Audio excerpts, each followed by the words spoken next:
everyone, I'm Summer Bock, and during this mini-series, you're going to learn how to get clear about looking at your body's daily messages and simple systems of expression as tools to assess your current state of health. What you measure, you can improve. So join me on the journey so you can measure, track, and improve your own health. And as a bonus, I'll be sharing which symptoms and messages are signs of gut health or gut imbalance. Gut health is my specialty and it's the foundation of your health. So let's find out where you stand. You are equipped with an amazing feedback system to tell you how your body is functioning on the inside. And today you're going to learn what your poo is saying about you. Your number 2 is your number 1 tool to see what your body is up to. So today's key takeaway is this: you can adjust your food intake to get a healthy bowel movement. But before you can even understand how to do this, you must understand what a healthy bowel movement is. So my sister was lactose intolerant growing up, and it took her years to discover this because she didn't know that it wasn't normal to have diarrhea every time you ate ice cream or drank milk. No one told her, right? You have to look at your poop every time you go to the bathroom. You can't just cover it up with toilet paper and blindly flush every time. Most people are literally flushing an opportunity down the toilet that could give them insight into their health and stave off chronic illness years before it starts. So the key indicator of health is something that you could be using every single day of your life in order to give you feedback about the choices that you made yesterday and the day before that, and even the week before that. So in order for this to work, you have to know what you're looking for. Not having a normal poop can indicate a number of varying health concerns. And here's just a few things that it could indicate: inflammatory bowel disease, not having the right gut bioterrain, food allergies, nutrient deficiency, enzyme deficiency, dehydration, electrolyte imbalance, overall acidity in the body, which is a precursor to cancer, SIBO, which stands for small intestinal bacterial overgrowth, and intestinal infections. Over the years in my gut rebuilding program, we talk about the perfect poop. My clients call it the golden doodle. They came up with that name. And a normal, healthy bowel movement should be brown, formed, and it should pass easily. So when I say easily, I really mean that it should take mere minutes from the time that you sit down to fully release a complete stool effortlessly. You should have a clean break, which means that there is no real need to wipe. And then once you're finished, you should feel elated, light, complete, and joyful. And you should have this experience 1 to 3 times a day, every day. There shouldn't be pain, straining, and effort. You shouldn't be using half a roll of toilet paper each time you go. And you shouldn't feel like there's still some left inside. You also shouldn't feel drained and gross afterward. These are all signs that something isn't working quite right in your digestive tract. So let's look at the Bristol stool chart that was developed in 1997 by Dr. Ken Heaton. And I printed this off of Wikipedia. That's where you could go find it very easily. It's called the Bristol stool chart. It's very handy, and it's going to help you through this next little section that we're going to talk about. So as you can see here, there are 7 different types of poop. Type 1 has separate hard lumps. They're like nuts. They're hard to pass. Like you have to really push. Type 2 is sausage shaped, but it's lumpy. And this is, it's usually very dry. It's an indicator that you're slightly constipated. The ones that are really separate hard little lumps is a very constipated state. Type 3 is like a sausage, but it has cracks on the surface. This is totally normal. Type 4, smooth, like a soft sausage or a snake is what they say, but smooth and soft. This is normal. It's all connected. It's one piece. Type 5 is soft blobs with clear-cut edges. It passes easily. This is actually not normal. It's not ideal. It means that you're often lacking fiber. Type 6 is fluffy pieces with ragged edges. So it's like a mushy consistency. This is inflammation, a very clear sign of inflammation in the body and a number of other things. Type 7, watery, no solid pieces, entirely liquid, straight up diarrhea, another sign of inflammation. So type 1 and type 2 are signs of constipation, and people who fall in this category usually poop 1 time or less per day. Sometimes they poop even as little as once a week, and that's just how it is for them on a regular basis. This is an uncomfortable situation to be in because food isn't moving through your body as quickly as it should be, and this means that toxins are getting reabsorbed into the colon. So here's the thing. When you eat your, chewing and digesting food in your mouth, you swallow, it goes into your stomach, it moves onto the small intestine, bile is added in the small intestine, and then it goes in the colon, and that's where all the bacteria live, right? And that's where they're digesting and fermenting and helping you. And hopefully you have good bacteria so that you can get good results from their efforts. If you have bad bacteria, toxins are going to get produced and absorbed into your bloodstream. So that's the crazy thing about your intestines, is that anything in your intestines can easily get absorbed into your bloodstream. Your body uses this. It's like this very thin membrane, and your body can soak up whatever's there.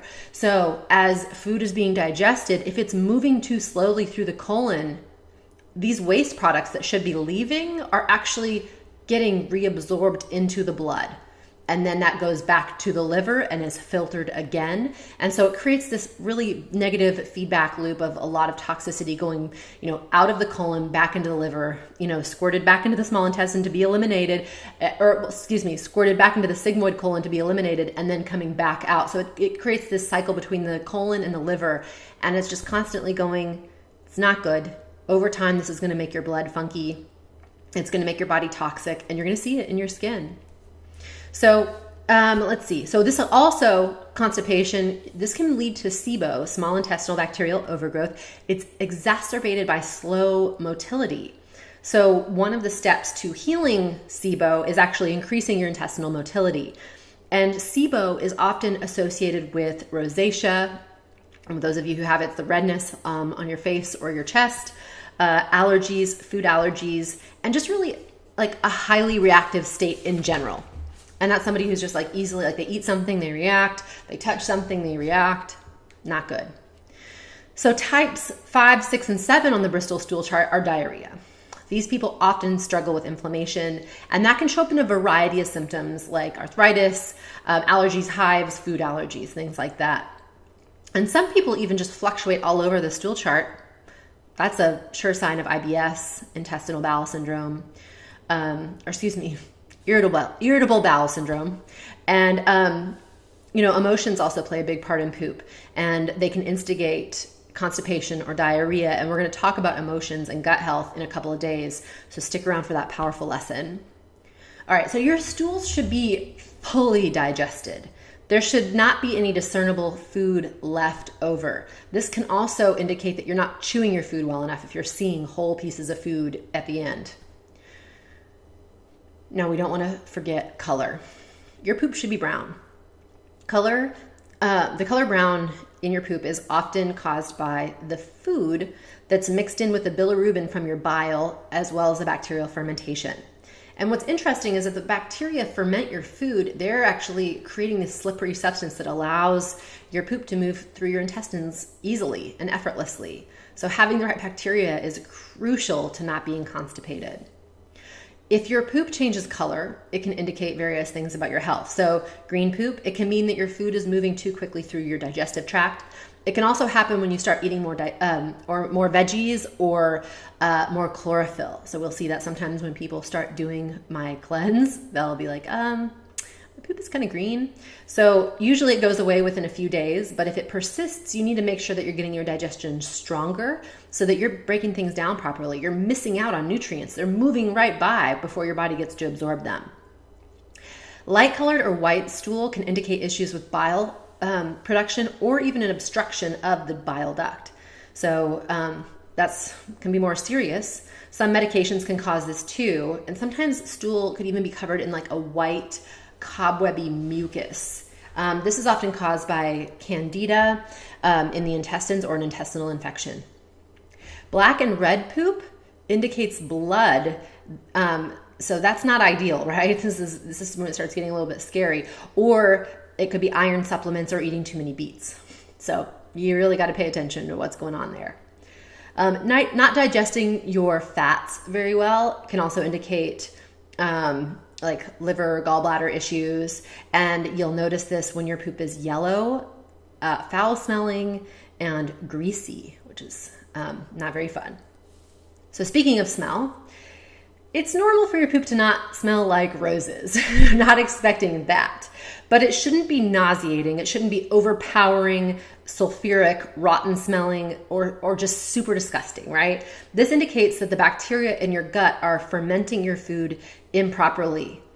This is caused by having the wrong bacteria living in your gut, and also possibly by not having the right enzymes or even the proper pH in your gastric juices. So they're not doing what they're supposed to do. Like having the proper pH in each of your gastric juices will help the right bacteria to grow. So there's a lot of issues at play. This is a little bit complex. You have to make sure you have the right bacteria. You have to make sure you're absorbing your minerals. You have to make sure your pH is proper. Like there's all these things that weave together to create strong digestion.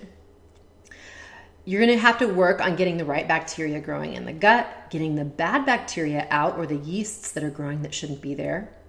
Also getting the digestion stronger, increasing your mineral absorption as well, and that will help with pH. So what's crazy is that many people turn to over-the-counter medications as a way to deal with, constipation and diarrhea and various digestive upsets in general. So Mylanta, Tums, Pepto-Bismol, Kaopectate, Rolaids, these just mask the symptoms of bad digestion. And you're not listening to your body at this point. You're not learning how to use these messages as a way to heal, which is essentially what they're there for. Masking the symptoms can lead you further down the path towards chronic symptoms. And this is where it gets kind of intense. Science has uncovered a ton of information in the past couple of years that shows the direct correlation between an unhealthy gut and certain chronic conditions. Autoimmune disorder, obesity, asthma, allergies, simply being overweight, type 2 diabetes, thyroid dysfunction, inflammatory bowel disease, and hormone imbalance. These all stem from the gut. So if you're dealing with any of these issues, we know that you have to start healing your gut. And I've worked with many people who have either completely healed or successfully managed their issues by doing the work in my gut rebuilding program. So if you're struggling with any of these, you can look at your poop every day to start to understand the changes and what they mean. But let's say you're not dealing with any of these more complex issues that I just discussed, but things aren't looking so great in the toilet. All the chronic illnesses that I just mentioned is where you could be headed if you're not fixing it now, if you're not paying attention, listening to those messages, and starting to make a shift. So this is also where you could be headed if you're using over-the-counter meds to mask the issues. So remember, food as medicine is the best kept secret. And I'm excited to show you later how you can use the food that you eat to help make your poop healthy so that you feel good and then your skin starts glowing more every day. And I'm a trained herbalist, so I also know how to use herbs to help people clear up health issues, not just mask them. And I used to have environmental allergies really darn bad, actually, and I had to heal my gut in order to get rid of the allergies. All right, so let's find out what your poo is telling you. All right, this is part of the challenge now. Over the next 24 hours, I want you to note the color, the smell, and see what types of stool you have based on the Bristol stool chart. Write it down. Is it effortless? Do you strain? How many times are you going each day?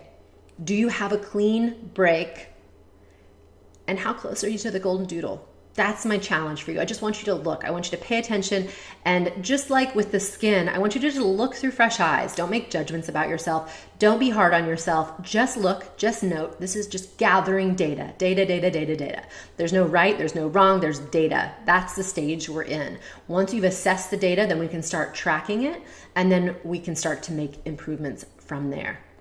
We're going to be talking about your energy levels and energy leaks.